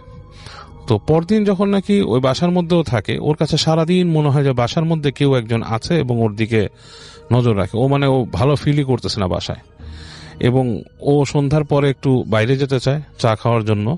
ও যখন সিঁড়ি দিয়ে নামতে যায় তখন ওর মনে হয় সিঁড়ির গোড়ায় কেউ বসা, এবং ও আবার উঠে আসে। ওই দিন আর নামে না ও বাসার ভেতর থেকে, ও বাসার মধ্যে চলে আসে, এসে ঘরের মধ্যে ঢুকে, ঘরের মধ্যে ওর কাছে ওরকম ফিল হতে থাকে। তো ওই দিন ঠিক সন্ধ্যার আগে দিয়ে যেটা হয়, ও ওই হেঁটে ওর মায়ের রুমের দিকে যায় আর কি, যে দেখে যে ওর ভাইটা ওখানে আপনার হয়ে আছে। তখন মনে করেন জাস্ট সন্ধ্যাটা ঘনায় গেছে এরকম একটা সময়, যে দেখে যে মায়ের রুমের মধ্যে মাটা কেউ নাই, কিন্তু ভাইটা আছে, ভাইটা ক্রিবের মধ্যে দাঁড়ানো করতেছে। তো ও যখন কাছে যায়, ওর ভাইটা ওকে দেখে একদিকে তাকায় থেকে, মানে ওর দিকে তাকায় একটা চিৎকার করে পুরো নীল হয়ে যায় গায়ে, কাঁদতে থাকে ওর ভাইটা, মানে সিরিয়াস কাঁদতে থাকে। ও যত কাছে যায় মনে হয় কান্নাটা আরো বেড়ে যাচ্ছে, মানে কান্নার মানে লিমিটলেস কান্না, মানে বাচ্চারা মানে এক নাগাড়ে কাঁদতেছে। তোর মা দৌড় দিয়ে আসে, কি হয়েছে, এসে বাচ্চাকে কোলে নেয়, বাচ্চার কান্না একদমই থামে না, ওর বাচ্চা ওর দিকে তাকায় নীল হয়ে কাঁদতেছে, এবং গায়ের কালার পুরো নীল হয়ে গেছে বাচ্চার। তোর মা যেটা করে, ওর তাড়াতাড়ি সরায়, ওর বাবা আসে, খবর দেয়, বাচ্চাকে শান্ত করার চেষ্টা করে, বাচ্চা থামতেছে না, সিরিয়াস অবস্থা। ওরা মনে করে ওর হাসপাতালে নিয়ে যাবে। তো এরকম করে ওর ভাইকে ওরা হাসপাতালে নিয়ে যায়, ওর মাটা। তো হাসপাতালে নিয়ে যেও আসলে বাচ্চার কিছু হয় না, বাচ্চাকে আপনার ডাক্তাররা শান্ত করার চেষ্টা করে, ওষুধ দিয়ে এই দিয়ে পাঠায়, কাঁদতেছে। তো ওখানে ওদের প্রতিবেশী একজন বলে যে এখানে একজন আছে, হুজুর আছে, ওনার সাথে দেখান কি হয়েছে বাচ্চার সেই। তো ওরা ওর বাবা মা হুজুরের সাথে কন্ট্যাক্ট করে, হুজুরের সাথে কন্ট্যাক্ট করার পরে হুজুর আসে, ওদের বাসায় আসে। তো হুজুর বাসায় এসেই, হুজুর যখন বাসাটায় ঢুকে তখনই উনি ওই বাসায় পা দিয়ে বলে যে এই বাসাটার মধ্যে কিছু একটা সমস্যা আছে। বলে যে কি সমস্যা? বলে যে এখানে কোনো একটা কিছুর আসর আছে, আপনারা একটু থাকেন। এবং এই বাসাটার মধ্যে, এগুলো তো আসলে বাসাগুলো তৈরি হয়েছে খুব জায়গার মধ্যে, মানে ব্যারেন টাইপের ছিল এই জায়গাগুলা। হ্যাঁ, তো এখানে অনেক কিছুই থাকে এবং বাসার ফ্ল্যাটেও এখানে আশেপাশে কেউ থাকে না, আপনাদের বাইরে বন্ধ দিতে হবে, বাচ্চাটাকে দেখি। তো বাচ্চাটার কাছে হুজুরটা যায়, উনি যে দোয়া পড়ে বাচ্চাটাকে যখন উনি ধরে ফু দেয়, তখন বাচ্চাটার কান্না টান্না যতটুকু ছিল, বাচ্চাটা কেঁপে কেঁপে উঠতেছিল, এটা থেমে যায় আর কি। তখন উনি একটা দোয়া পড়ে বাচ্চাকে ফু দেয় এবং ওই যে কায়তন টায়তন পড়ে দেয়, ঝেড়ে দেয়। এবং ওই হুজুর কি করে, ওই বাসাটাকে আপনার বন্ধ করে দেয়। উনি দোয়া পড়ে করে ওনার কিছু প্রসিজার করে উনি বাসাটাকে বন্ধ করে দেয়। বন্ধ করে দিয়ে বলে যে আপনারা একটা জিনিস সাবধানে থাকবেন, যে যেহেতু এখানে বাচ্চা আছে, আপনারা খুব সাবধানে থাকবেন। ছোট বাচ্চাদেরকে এরকম দুষ্ট জিনটা অনেক ডিস্টার্ব করে, ভয় দেখায়, এই সেই। আর ওই উনি তখন এগুলো বলে বাসাটা বন্ধ করে যখন উনি যাচ্ছে, তখন উনি ওই ভাইটার দিকে নজর পড়ে আর কি, আমার স্টুডেন্ট যেটা ছিল ওর দিকে নজর পড়ে, বলে কি যে ওর এরকম অবস্থা কেন। ও তখন বলে যে ওর কাছে যে ফিলটা হচ্ছিল ওই হুজুরকে দেখে, ওর কাছে খুব রাগ লাগতেছিল হুজুরটাকে দেখে, মানে অস্বস্তি ফিল হচ্ছিল যে কেন এই লোকটা এখানে কি করতেছে, মানে সে অসহ্য লাগতেছিল। যদি অসহ্য লাগার তার কোনো কারণ নাই। হুজুর তাকে দেখে অনেকক্ষণ তাকায় থেকে বলে কি ওর কি কোনো সমস্যা আছে, ও কোথায় গেছিল? তখন ওর মা বলে যে না এরকম না, বাট ও কয়েকদিন আগে এরকম ভয় পাইছে। তখন হুজুর ওকে বলে যে ওকে আমার ঝাড়তে হবে। তো ওকে নিয়ে যায়, হুজুর নিয়ে রুমে বসায়, আরেক রুমে বসায়, ওকে ঝাড়ার ব্যবস্থা করে এবং ওকে ঝেড়ে টেড়ে ওকে ফু দিয়ে দেয়। ও বলছে যতবার হুজুর ওকে ঝাড়ছে ততবারই নাকি ওর শরীর দিয়ে মনে হচ্ছে যে লাইক একটা গুজবাম্পের মতো চলে গেছে, মানে প্রত্যেকবার শরীর হয়ে গেছে। এবং এক পর্যায়ে লাইক খুব প্রশান্তি আসছে, মানে ঘুমের মতো, মানে লাইক মনে হচ্ছে যে ঘুমায় যাবে, এরকম একটা পজিশন। তো ওকে বলে যে বাবা তুমি কিন্তু সন্ধ্যার সময় এখান থেকে বেরোবা না। হ্যাঁ, আর ওর মাকে বলে দেয় যে আপনারা এই বাসাটায় আছেন, এখানে তো আসলে বিল্ডিংটা ওভাবে বাঁধা হয়নি, আপনাদের এই ফ্লোরটাকে আমি বন্ধ করে দিছি, দোয়া পড়ে করে দিছি, কিন্তু কখনো ওই এখানে এরকম খোলা রাখবেন না, সন্ধ্যার সময় দরজা জানলা বন্ধ করে দিবেন। এবং এরকম বলে উনি হুজুরটা চলে যাও, যে দোয়া দিয়ে যায় এবং কিছু ওই যে দোয়া টোয়া টানায় রাখতে বলে বাসা। তো এবং বলে যে অনেক রকম ফেস করবেন প্রবলেম, বাট বাসার মধ্যে কিছু হবে না। তো আমার স্টুডেন্ট বলছে যে ওর যেটা দেখতো, তারপরেও রাসেল ভাই দেখতো কি যে মাঝে মাঝে ওদের বাসার যে জানালা আছে না, ওর যে বাসার যে জানালাটা, ওই জানালাটার মধ্যে নক হতো, টক টক টক টক টক টক করে নক করতো রাতের বেলা। এবং জানালা তো বুঝেন 8 তলার ওপরের জানালা, বাইরে কিন্তু কিছুই নাই, লাইক একটা ছোট সানসেটের মতো কার্নিশ আছে, আর কিছুই নাই। ওইখানে টক টক টক টক টক করে করে নক করতো। নক করলে মানে মনে হতো যে কেউ জানি এখানে আছে, লাইক জানালার উপর নক করতো, তারপর দরজার মধ্যে আঁচড় কাটতো। হ্যাঁ, তারপরে একদিন যেটা হয়েছিল যে ও নাকি মানে বের হয়েছে করিডোরে, ওখান থেকে ডাইনিং স্পেসে যাবে, ওখান থেকে ওই গেটের পাশ থেকে মনে হচ্ছে কেউ নাম ধরে ডাকতেছে, এবং শীষ দিয়ে নাম ধরে ডাকার মতো।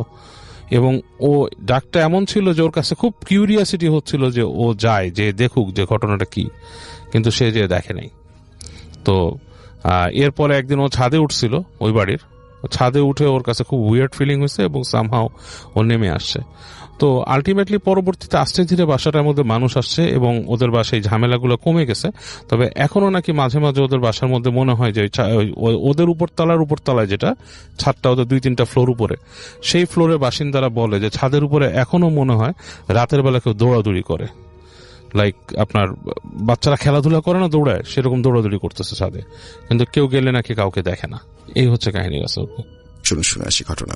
তো যে আপুর ঘটনাটা বলবো তার নামটা আমি বলেই ফেলি, কারণ এইটাতে আমি বলতে পারবো, সেই পারমিশনটা আছে। তার নাম এফ রহমান, পুরা নাম বললাম না, এফ রহমান। তো এই আপুটা রহমান আপুই বলি, কারণ ওনার লাস্টে যেহেতু রহমান আছে। এই আপুটা আমি ওনার বিয়ে হয়েছে 2008 সালে। উনি আমাকে অনেক কষ্টে ফেসবুকে খুঁজে বের করে আমার চেম্বারে ডিরেক্ট এসছে। আমি মনে করেছিলাম ফার্স্টে আমার রুগী, কিন্তু পরে দেখি না, সে রুগী না, সে ঘটনা বলতে এসছে। পরে আমি একটু স্পেস দিয়ে তার কাছ থেকে ঘটনাটা শুনি। আপনি তো শুনতেছেন রাসেল ভাই, তার ঘটনার মতে যে তার 2008-এ বিয়ে হয়। 8-এর বিয়ের পর থেকে তার সাথে কিছু হালকা অ্যাবনর্মাল কিছু ঘটে। পর্দাটা চাপানো ছিল, পর্দাটা খোলা, জানালাটা বন্ধ করা ছিল, জানালাটা খোলা, এগুলি সে কখনোই পাত্তা দিত না। ইভেন এগুলোকে সে অন্যভাবেই নিত। হয়তো সে ঘুমিয়ে আছে, জানালাটাকে খুলে গেছে। একটা সময় তার হাজবেন্ড ইউএসএ চলে যায় স্কলারশিপ নিয়ে। তো তার বাসা মিরপুরে। তো তাদের বাসাটা হচ্ছে 6 তলা। তিনি শ্বশুর বাড়িতেই থাকতেন। তার মা, পরে বলছি তার মার কথা, তার শ্বশুর শাশুড়ি এবং তিনি ওই বাসায় থাকতেন। এই 6 তলা বাসার মধ্যে 6 তলাটাই অর্ধেক ছাদের সাথে অ্যাটাচড, আর বাকি 5 তলাতে ভাড়া দেওয়া। খালি দোতলায় তার শ্বশুর শাশুড়ি থাকতো, এক পাশে একটা ইউনিটে আরেকটা ইউনিট ভাড়া দেওয়া। তো তাদের এটা অনেক আগেরই প্ল্যান যে যখন তার হাজবেন্ড আসবে তো তারা 6 তলায় চলে যাবে। তো এরকম তার হাজবেন্ড চলে যাওয়ার পর থেকে শ্বশুর শাশুড়ির সাথে সে দোতলায় থাকে। ঘটনা ঘটে 2013 সালের এপ্রিল মাসে। আমি একটু মনে করার চিন্তা করি, 2013 সালের এপ্রিল মাসে ঘটনাটা ঘটে। সেদিন সে সন্ধ্যার পর শুয়েছিল। শোবা অবস্থায় ওই রুমের দরজা, সে তার শ্বশুর শাশুড়ি থাকে, তার শ্বশুরের অন্য রুমে ছিল। তো শুয়ে থাকা অবস্থায় সে মানে ঘুমন্ত অবস্থায় তার ঘুমটা ভাঙে এরকম যে তার খাটটাকে জানি দোলনার মতো দোলাচ্ছে। এই দোলনাটা খুব নর্মাল দোলনা না, মনে হয় যে মানে ওই যে আপনার শিশু পার্কে যেসব উপর থেকে ছেড়ে দেয় এরকম টাইপের, যে এক পাশ থেকে এক পাশে চলে যাচ্ছে। তার কাছে মনে হতে থাকে যে না, এইটা হয়তো কোনো আমার ঘুমের মধ্যে অনেকের মাথা ঘোরায়, মনে হয় যে হাতটা ঘুরতেছে নড়তেছে। কিন্তু সাথে চোখ খোলার পর পচা গন্ধ, রাসেল ভাই, পচা গন্ধ, বিকট পচা গন্ধ। চোখ খোলার পর তিনি দেখেন লাইট রুমে জ্বালানো, তার খাটের সামনে একটা মহিলা বসে আছে। সেই মহিলা 2টা মরা বাচ্চা নিয়ে বসে আছে। এই 2টা মরা বাচ্চার থেকে বিকট গন্ধ আসছে। এই 2টা মরা বাচ্চার রক্ত বেড ভিজে গেছে, বেডের মধ্যে রক্তগুলা ছড়ে ছিটে আছে। আর এই মহিলাটা তার নাকের সামনে চলে আসলো হঠাৎ করে। সে শুয়ে থেকে ধরপড় করে উঠে যাওয়ার পরে দেখলো যে সে তার নাকের সামনে এসে বলে, তোকে যে ক্ষতি করতে চায় সে ক্ষতি করতে পারবে না। এটা বলার পর উনি একটা চিৎকার দিল। ওই মহিলাটা ওই 2টা বাচ্চা তার বেডের থেকে, ওই যেভাবে ছোট বাচ্চাদের উঠায় না, উঠে জানালা দিয়ে বেরিয়ে চলে গেল। পর্দাটা নড়ছে, আর তিনি এক চিৎকার দিল। তার শ্বশুর শাশুড়ি নক করলো, বাড়ির ভিতর থেকে লক করা ছিল। শ্বশুর শাশুড়ি নক করলো। নক করার পর বললো যে, তোমার কি হলো? বললো যে না বাবা, আমি এই আমার ঘুম ভেঙে গেছে, তো আমি স্বপ্ন দেখছি। তো তার শ্বশুর শাশুড়ির সময় সন্ধ্যা 7-8 বাজে শ্বশুর শাশুড়ি চলে যায়। কিন্তু তাকে এটা পোহাতে থাকে, তাকে এমন ভাবে পোহাতে থাকে যে এরকম ঘটনা তো তার সাথে কখনো ঘটে নাই। এবং যে এতদিন ঘটলো, সে 1 মিনিটের মধ্যে সবকিছু জোড়া দিয়ে দিল যে হয়তো এগুলিরই কোনো একটা অ্যাটাচমেন্ট ছিল। জানালাটা খোলা, জানালাটা বন্ধ ছিল, জানালাটা খুলে গেল, পর্দার আড়াল থেকে সেই জিনিসটা চলে গেল। এই পটকা গন্ধটা রেখে গেল। গন্ধটা রুমের মধ্যে একদম বিকট। 2-3 দিনের মধ্যে ঠিক হয়ে গেল। এপ্রিল শেষ করে মে মাস আসলো। মে মাসে তার হাজবেন্ড বাংলাদেশে আসলো। বাংলাদেশে আসার পরে এর মধ্যে হাজবেন্ড আসার সাথে সাথে খুব ধরনের ঝামেলা যে শুরু হয়ে গেছে তা না। হাজবেন্ড আসার পর তারা ডিসাইড করলো যে তারা 6 তলায় চলে যাবে। 6 তলায় তারা চলে গেল। 6 তলায় চলে যাওয়ার পরে এইটা হচ্ছে স্পেসিফিক, যেদিন সে ফিল করে যে না, শি ইজ ইন ডেঞ্জার। এটা তার হাজবেন্ড বাংলাদেশে ঢাকা শহরে একটা হসপিটালে চাকরি করে। তার হাজবেন্ড আসলে হেলথ নিয়ে পড়াশোনা করতে ইউএসএ গেছিল। He is not a doctor, but health নিয়ে পড়াশোনা করতে গিয়েছিল। বাংলাদেশে আসার পরে তিনি একটা হেলথ সেক্টরের জবে ঢোকে এবং ইউএসএ তার ফ্রেন্ডের সাথে একটা বিজনেস কন্টিনিউ করার কারণে রাত্রেবেলা 10টা থেকে 3টা পর্যন্ত ইউএস এর টাইমের সাথে ম্যাচ করে সে ছোট বিজনেস করতো। সে তো 10টা থেকে 3টা পর্যন্ত তার হাজবেন্ড সজাগ থাকতো।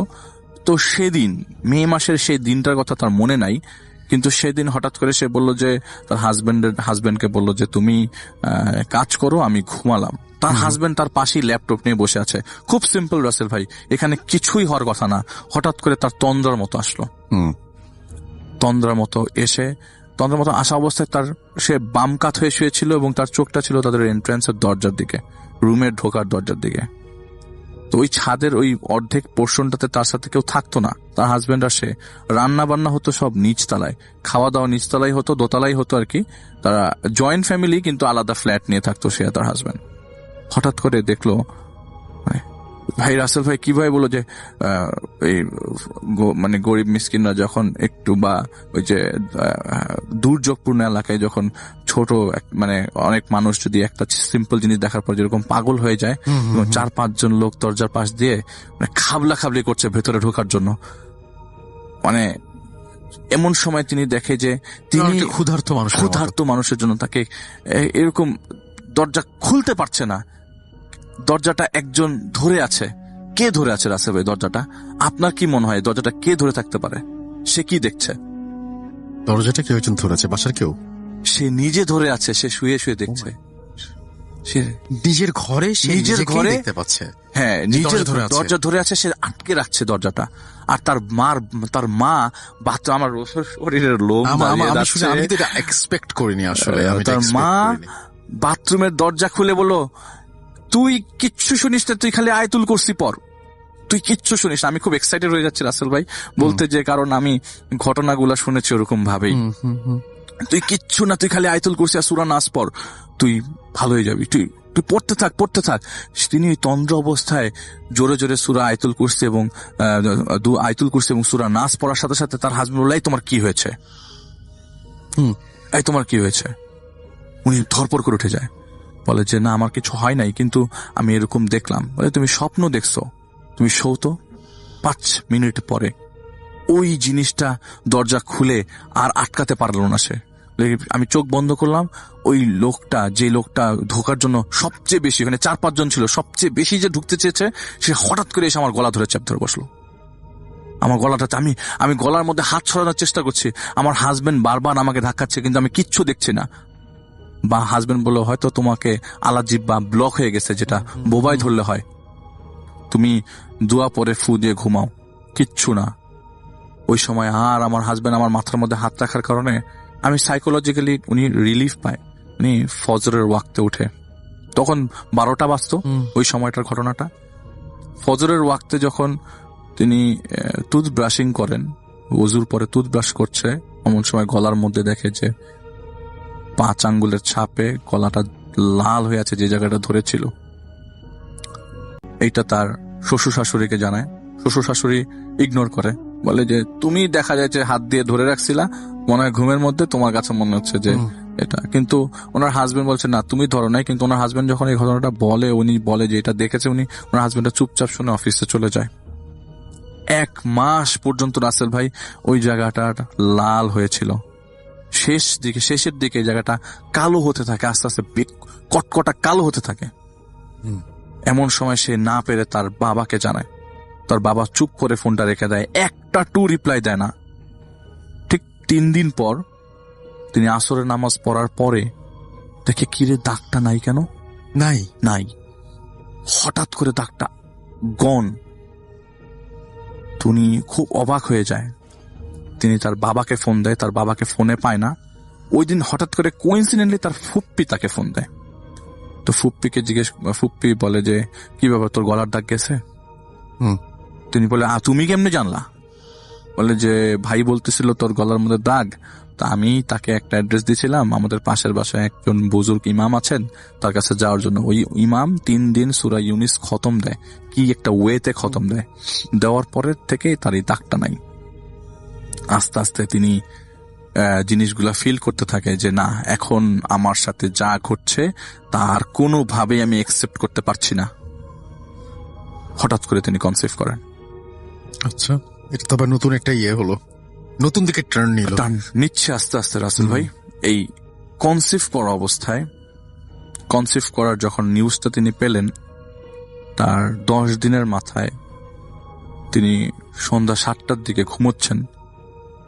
ঘুমানো অবস্থায় রাসেল ভাই, আমি আসলে এই জিনিসটা একটু পরে বলি, আমি আর একটা মাঝখান দিয়ে আর কিছু ইনফরমেশন দিই, এইটা একটু পরে বলি। এই ঘটার পর থেকে, গলায় দাগের পর থেকে কিছু জিনিস তার কাছে সে খুব ভালোভাবে দেখতে থাকে। One of the main thing is, ছাদের টপগুলা কে জানি টানে রাতের বেলা। আচ্ছা, তার আবার গাছপালার খুব শখ, শ্বশুরের সাথে গাছ লালন পালন করে। বোনসাই আছে তার বাসায়, বিভিন্ন ধরনের গাছ। অনেক শখ তো মেনটেন করা অনেক কঠিন। তার বুটিক্স আছে, she is a very good women, এবং সে সেলফ ডিপেন্ডেন্ট উমেন। তো তার বুটিক খুব ভালো চলতো। এই গলায় চাপ দেওয়ার পর থেকে তার বুটিক ফল ডাউন করা শুরু করলো। সে has to close it down. আচ্ছা, সে বন্ধ করে দিল, বুটিক শপটা বন্ধ করে দিল। ইনকাম জিরো হয়ে গেল। এবং ছাদের মধ্যে এই যে টপ সরানোর শব্দ, বিকট শব্দ, বলে যে বড় বড় ড্রাম গুলা সরাচ্ছে কে জানি, বড় ড্রাম আপনি আমি ধরতে সরাতে পারবো না, মাটিওয়ালা ড্রাম, এক্স্যাক্টলি বড় গাছগুলা যেখানে, বলে এগুলি সরানো ইম্পসিবল। আসলে আমি সময় নিচ্ছি না তো না, একদমই না। এগুলি সরানোর শব্দ এবং এত বিকট শব্দ, নিচ থেকে ভাড়াটিয়া পর্যন্ত আমাকে এসে কমপ্লেন করলো। তো আমিও কম না, সে বলছে আমিও কম না। আমি জিজ্ঞেস করলাম রাত্রেবেলা আপনাদের বাসায় ফার্নিচার নাড়ায় কে? বলে যে আমাদের বাসাতে কোনো ফার্নিচার নড়ে না, আমরা তো রাত্রে 11টার দিকে ঘুমাই যাই। তার মানে এই প্রবলেম গুলা দেখা দিল। আশেপাশে টপ, ফার্নিচার, হঠাৎ করে লাইট অফ হয়ে যাওয়া, তার ঘর থেকে টাকা হারিয়ে যাওয়া, তার বাসায় একটা বুয়া কাজ করতো। আমি যে কোন জায়গায় স্টপ ছিলাম ভাই আমাকে একটু মনে করাই দিবেন। তার বাসায় একজন বুয়া কাজ করতো। সেই বুয়া প্রতিদিন সকাল 11টার দিকে আসতো। তো সে 11টার আগেই থেকে সন্ধ্যা সকাল 7টার থেকেই এই ভাবি ভাবি এই শব্দ পেত। কিন্তু বুয়াকে যখন জিজ্ঞেস করতো, এটা প্রথম দিকে, বুয়াকে যখন জিজ্ঞেস করতো কি ব্যাপার, তুমি কি আমাকে ডাকছিলে? বলে না তো, আমি তো আসছি 11টার দিকে, আমি তো আপনাকে ডাকি নাই। পরে সে বলল যে না, এভাবে থাকা সম্ভব না, আমি সজাগ থাকবো। সে আর রেস্ট নিত না। সকালবেলা তার হাজবেন্ডকে বিদায় দেওয়ার পর আর রেস্টটা নিত না। তো বুয়া বাসায় আসার পরে সে একটু রেস্ট নিত। আমি দেখি ভালোই গুছিয়ে বলছি আমি, আসল ভাই অনেক গুছানো হচ্ছে। আমরা ছিলাম কনসিভের জায়গাটা, আমি একটু পরে আসি, আরো পরে। আচ্ছা, তো তার বুয়া বলতো যে আপনি বুয়াকে কাজ করতে দিয়ে সে ঘুমোতো, সে একটু রেস্ট নিত।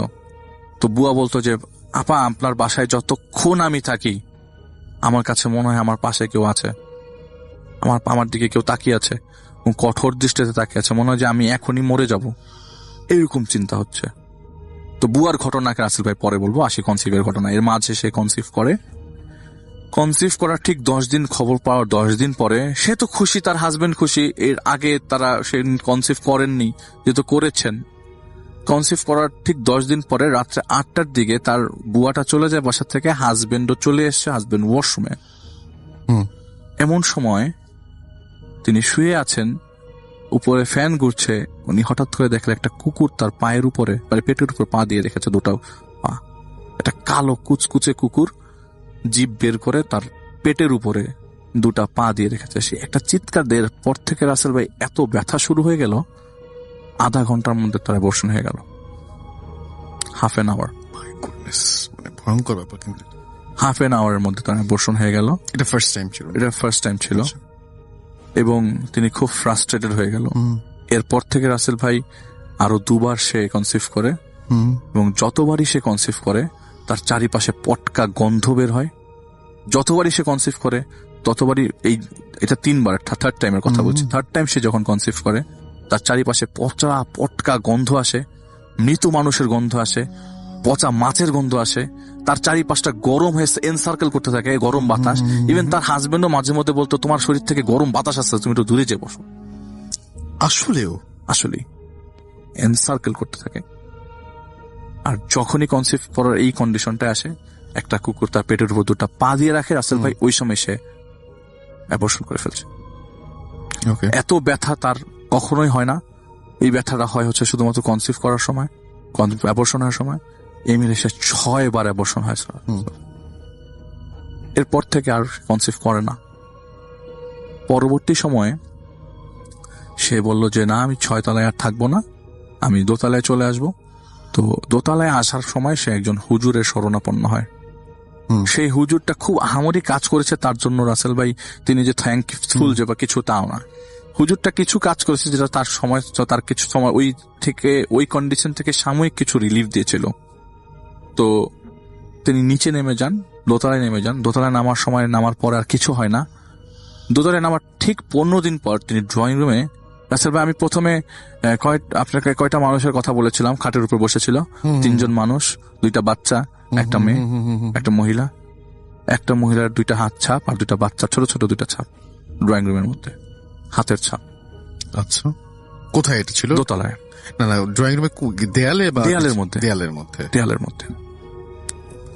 এরপর থেকে রাসেল ভাই কিন্তু আর কনসিভ করেন নাই। আমি কিন্তু এটা লাস্ট 2 মাস 3 মাস আগের ঘটনা বলছি।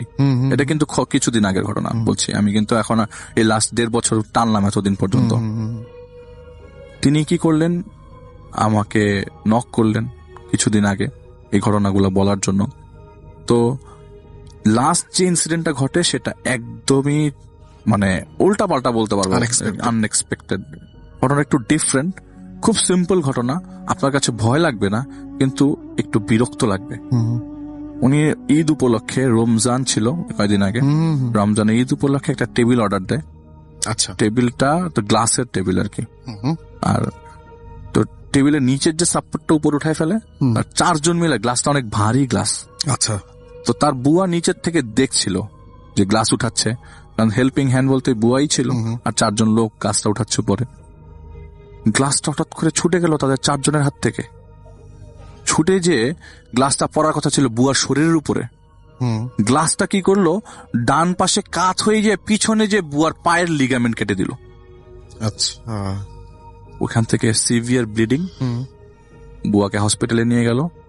হসপিটালে নেওয়ার পর ডাক্তার লিগামেন্ট ঠিকই জোড়া দিয়েছে, লাস্ট 1 মাস ধরে হাঁটতে পারছে না বেচারি, একদমই হাঁটা চলাফেরা। আপনি বলছিলেন যে বুয়ার কথায় পরে আসবো, বুয়ার কথায় পরে আসবো। বলে যে এই গ্লাস কখনো ঘোরার গ্লাস না, এই গ্লাস ঘুরলে বুয়ার সামনে পড়তো, বুয়ার উপরে পড়তো, এই গ্লাসটা বুয়ার পিছন দিক ঘুরে গেল, এটা সম্ভব না ঘোরা। উনি ফ্রাস্ট্রেটেড, উনি ডিপ্রেসড। উনি ঘটনা জানার আদলে ওনার বাবাকে নক করলো যে কেন আমার সাথে এরকম ঘটছে। আমি এন্ডিং এ চলে আসছি রাসেল ভাই, আপনি তো রিলিফ পাবেন একটু। ভালো কিছু আসতেছে। মানে এন্ডিংটা আপনি জেনলে মানে আপনার কাছে ডিফারেন্ট লাগতে পারে যে এন্ডিংটা কি। এন্ডিংটা এরকম যে ওনার বাবা বলে যে ওনার সাথে ওনার বিয়ের কথা ছিল ওনার আপন ফুফাতো ভাইয়ের। আচ্ছা আচ্ছা, magic, it's a case of black magic. ও আচ্ছা। ওনার ফুফাতো ভাই, ওনার ফুপ্পি ওনাকে ছোটবেলা থেকেই চেয়েছিল, কিন্তু ওনার মা 2009 সালে মারা যায়। বলেছিলাম মা বারান্দার, আপনারা কেউ জিজ্ঞেস করেন নাই মা কোথা থেকে আসলো। মা কিন্তু রাসেল ভাই মারা গেছে 2009 সালে। উনি ওই তন্ত্র অবস্থায় ওনার মাকে দেখছে, এই তুই আইতুল কুরসি পর। বেঁচে আছেন না, উনি মারা গেছেন। আচ্ছা। তো ওনার মা চাইনি ওনার ফুফাতো ভাইয়ের সাথে ওনার বিয়ে হোক, আর ওনার বাবাও চায়নি, যে আত্মীয় স্বজনের মধ্যে কিসের বিয়ে। তারা একটা ডাঁট মেরে ওই ছেলেটা স্টিল আনম্যারিড, এবং তার ফুপ্পিও এবং তার ফুফাতো ভাই, এটা তিনি খবর পেয়েছেন যে তারা হয়তো তাকে ব্ল্যাক ম্যাজিক করছে। এবং ছোট্ট একটা ইনফরমেশন দিই, ওই যে হুজুরটার কথা বললাম যার শরণাপন্ন হয়েছিল, যিনি খুব ছোট কিছু উপকার করেছিল, কিছু ইনফরমেশন দিয়েছে, তার সাথে 25টা জিন থাকতো প্রতিদিন। জিন চালান দিয়ে রেখেছিল 25টা জিন, এবং তার সাথে এনসার্কার করে 3টা জিন থাকতো সবসময়। স্টিল নাও আছে এখনো পর্যন্ত। তিনি কনসিভ করেও পারছেন না, চেষ্টা করেও পারছেন না, ডাক্তারের কাছে যাচ্ছেন। এটা কিন্তু রাসেল ভাই একটা বিশাল বড় প্যাথেটিক। আপনার হাজবেন্ড তাকে পূর্ণ সাপোর্ট দিচ্ছে, সব দিক থেকে সাপোর্ট দিচ্ছে, কিন্তু সে আসলে মেন্টালি কোনো সাপোর্ট পাচ্ছেন না। এইটা ছিল ঘটনা রাসেল ভাই। It will going on. আসসালামু আলাইকুম রাসেল ভাইয়া, আশা করি ভালো আছেন। আজকে যে ঘটনাটি বলবো, এইটা মানে পুরো ঘটনা একটা অভিশপ্ত ঘটনা। ঘটনাটি ঘটেছিল সেদিন ছিল পূর্ণিমার রাত। যদিও আকাশ মেঘে ঢাকা, তাই জ্যোৎস্না তেমন দেখা যাচ্ছিল না। সময় রাত 1টা হবে। আমি তখন মেইন রোডের যাত্রী খুঁজছি। হঠাৎ দেখি রাস্তার উল্টো দিকে দাঁড়িয়ে আছেন এক বৃদ্ধা ভদ্রলোক। দেখলেই মনে হয় তিনি অনেক সম্ভ্রান্ত পরিবারের লোক। পরনে সাদা ধুতি পাঞ্জাবি। তিনি হাত ইশারা করতেই আমি সিএনজি ঘুরিয়ে নিয়ে গেলাম। আমি ওই দাদাকে বললাম, দাদা কোথায় যাবেন দাদা? তখন ভদ্রলোক আমারে নবীনগর এলাকার শেষ মাথায় রায় চৌধুরী মেনশনে নামিয়ে দাও বলেছিল। আর রায়চৌধুরী ম্যানশন। নামটা শুনেই আমার গা কাটা দিয়ে উঠেছিল।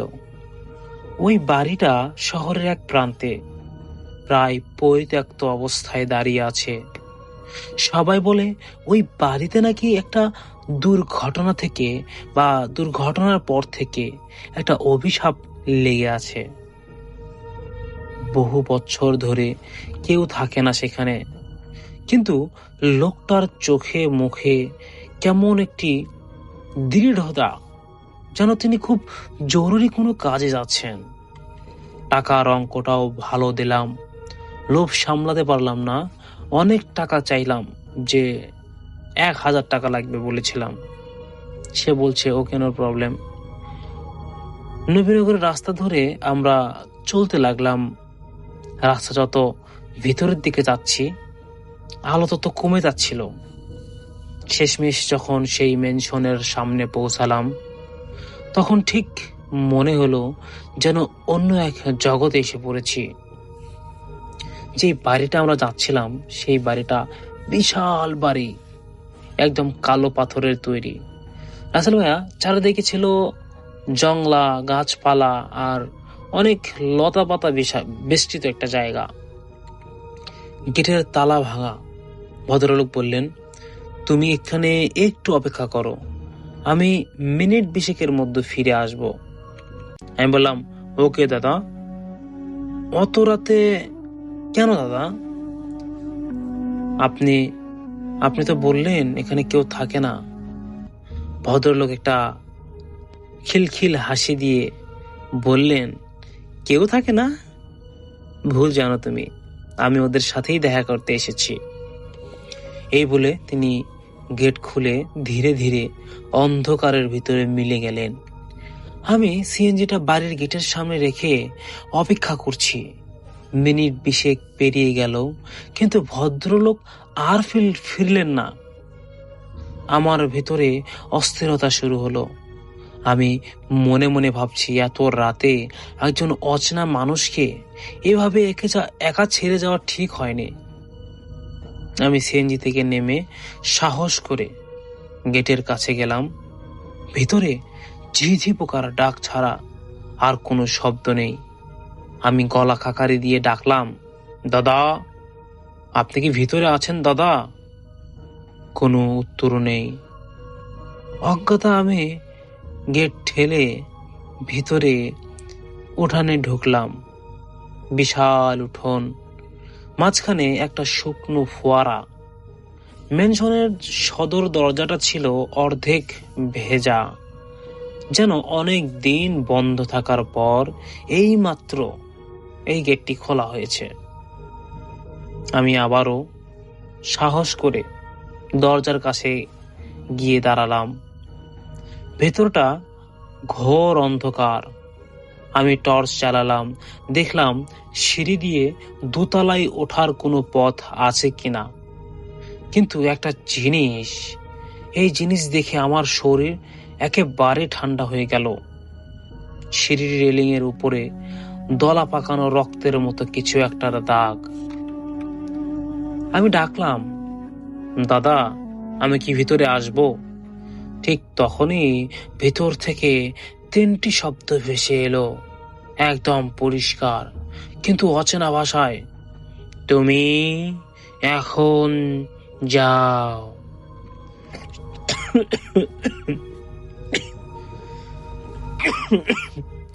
শব্দগুলো যেন সরাসরি আমাকে অস্থির করে দিল।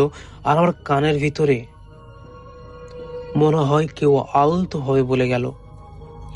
মনে হলো শব্দগুলোর মধ্যে কোনো মানুষের কণ্ঠস্বরই নেই, শুধু একটা প্রাচীন হিমশীতল আওয়াজ। আমি দৌড়ে সিএনজির কাছে ফিরে এলাম। সিএনজি স্টার্ট দিয়ে দিলাম। ভাবলাম যত তাড়াতাড়ি সম্ভব এখান থেকে চলে যাব। কিন্তু সিএনজি স্টার্ট দেওয়ার পর মুহূর্তেই আমি আয়নাতে দেখলাম সেই বৃদ্ধ লোক, তিনি ম্যানশনের মূল দরজায় দাঁড়িয়ে আছেন।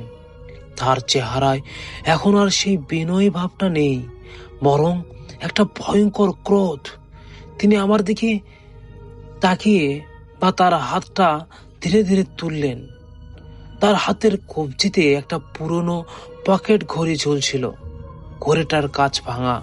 ভদ্রলোক সেটাকে উল্টো দিকে ঘোরাতে শুরু করলেন। সাথে সাথেই আমার মনে হলো সিএনজিটা উল্টো দিকে চলতে শুরু করেছে। আমি ব্রেক চাপলাম, কিন্তু গাড়ির পিছনেই যাচ্ছে। আমি বুঝতে পারলাম না এটা আমার মনের ভুল নাকি সত্যিই ঘটেছে। আমি কোনো মতে সিএনজির হেডলাইট বন্ধ করে দিলাম। আর তখনই ঘড়ি ঘোরানো বন্ধ করে সেই লোকটা খিলখিল করে হেসে উঠল। সেই হাসিটা ছিল এক বিকট এবং অশুভ। হাসতে হাসতে সে আবার অন্ধকারের ভিতরে মিলিয়ে গেল। আমি এদিকে ভয়ে কাঁপতে কাঁপতে কোনো মতো সিএনজিটা আবার স্টার্ট দিলাম এবং পাগলের মতো ওখান থেকে পালাতে লাগলাম। পরের দিন ভোরে যখন আমি বাড়ি ফিরলাম, তখন একটা জিনিস খেয়াল করলাম। আমার সিএনজির মিটারের কাঁটাটা সাধারণত সামনের দিকে চলে, কিন্তু আজ দেখি মিটারটা পুরো উল্টো দিকে ঘুরে 30 কিলোমিটার কম দেখাচ্ছে। যেন কেউ সময় এবং দূরত্ব দুটোই পিছিয়ে দিয়েছে। আমি যতবার ওই ঘটনাটা ভাবি, ততবার মনে হয় সেই রাতে আমি শুধু একজন ভাড়া খাইয়ে আসিনি, আমি যেন অন্য কোনো সময়ের বাসিন্দাকে তার পুরনো অভিশাপ মাখা বাড়িতে পৌঁছে দিয়ে এসেছিলাম। আর সেই লোকটা হলো হয়তো এখন ওই মেনশনেই অপেক্ষা করছে অন্য কোনো ড্রাইভারের জন্য। আর আপনি যদি চান বা আপনি যদি কোনো ড্রাইভার হন, তাহলে সেই মেনশন থেকে ওই মুরব্বী লোকটাকে নিয়ে আসবেন ঠিক রাতের সময়, দিনের উল্টো সময়ে রাতে। যদি আপনার সাহস থাকে, তাহলে আপনি একটাবার চোখ বন্ধ করে ভাবুন, সেই মেনশন, সেই অন্ধকার বাড়ি, হয়তোবা আপনি ছিলেন সেই সিএনজি আলা। আপনি যদি চোখ বন্ধ করে ভাবুন তো, যদি ওই সিএনজি নিয়ে ওই লোকটা আপনাকে রেখে যেত আর সে ওই পরিত্যক্ত বাড়ির ভিতরে ঢুকতো। আপনি অপেক্ষা করছেন অনেক রাত জুড়ে। 20 মিনিট অপেক্ষার পরে আপনাকে বলেছে আমি আসবো, কিন্তু 3 ঘন্টা হয়ে যায়। যখন ওই ভদ্রলোকটি না আসে, তখন আপনি কি করবেন? আপনি কি সেই জায়গায় যাবেন তাকে ডাকতে, নাকি আপনি ওখান থেকে তাড়াতাড়ি চলে আসবেন? অবশ্যই কমেন্ট করে এটা জানাবেন। তো চলে যাচ্ছি। সবাই ভালো থাকবেন, সুস্থ থাকবেন। আসসালামু আলাইকুম। আজকের এই ইমেল এপিসোডটি এতদূর পর্যন্তই। যারা সম্পূর্ণ ইমেল এপিসোডটি শুনেছেন তাদেরকে অসংখ্য ধন্যবাদ। আমরা প্রতিনিয়ত আপনাদের জন্য নতুন নতুন ঘটনা নিয়ে আসি, আপনারা জানেন, এবং প্রতিদিন রাত 10টায় আপনাদের জন্য ঘটনা ছাড়ি এই চ্যানেলের মাধ্যমে। আপনারা যারা ভূত এফএম ভালোবাসেন, তারা আমাদেরকে একটু কমেন্ট করবেন যে আপনারা কি ধরনের ঘটনা চান বা কি ধরনের ঘটনা বললে আপনারা খুশি হবেন। সেই রকম ঘটনা আমাদেরকে বলেন, আমরা আপনাদের ঘটনা নিয়ে আসবো। আপনারা কার ঘটনা চান? ডক্টর আলিফ, অনেকেই চায় এখন বর্তমানে আইয়ুব হুজুরের ঘটনা বা জোনায়েদ হুজুরের ঘটনা। যাই হোক, যার ঘটনা শুনবেন, ডক্টর আলিফ ভাইয়া, আফরান ভাইয়া, তিনি তো আছেনই। তাদের ঘটনা যদি শুনতে চান, তাহলে অবশ্যই আমাদের এই চ্যানেলে আমাদেরকে কমেন্ট করতে হবে যে ভাইয়া আমি তার ঘটনা শুনতে চাই। তাহলে আমরা পরবর্তীতে তার কণ্ঠে ঘটনা নিয়ে আসব। আর আমরা কিন্তু এই চ্যানেলের মাধ্যমে খুব বাছাই করে ঘটনাগুলো নিয়ে আসি, তাই চ্যানেলটি সাবস্ক্রাইব করে রাখবেন যাতে ভিডিও যেগুলো আপলোড করার আগে আগে আপনারা পেয়ে যান। তো যাই হোক, আজকের মতো এখানেই বিদায় নিচ্ছি। আর সবাই আমাদেরকে ঘটনা পাঠাবেন, আমরা আপনাদের ঘটনাগুলো কিন্তু পড়ি। ভালো থাকবেন, সুস্থ থাকবেন। দেখা হচ্ছে নেক্সট কোনো ইমেল এপিসোডে। আসসালামু আলাইকুম।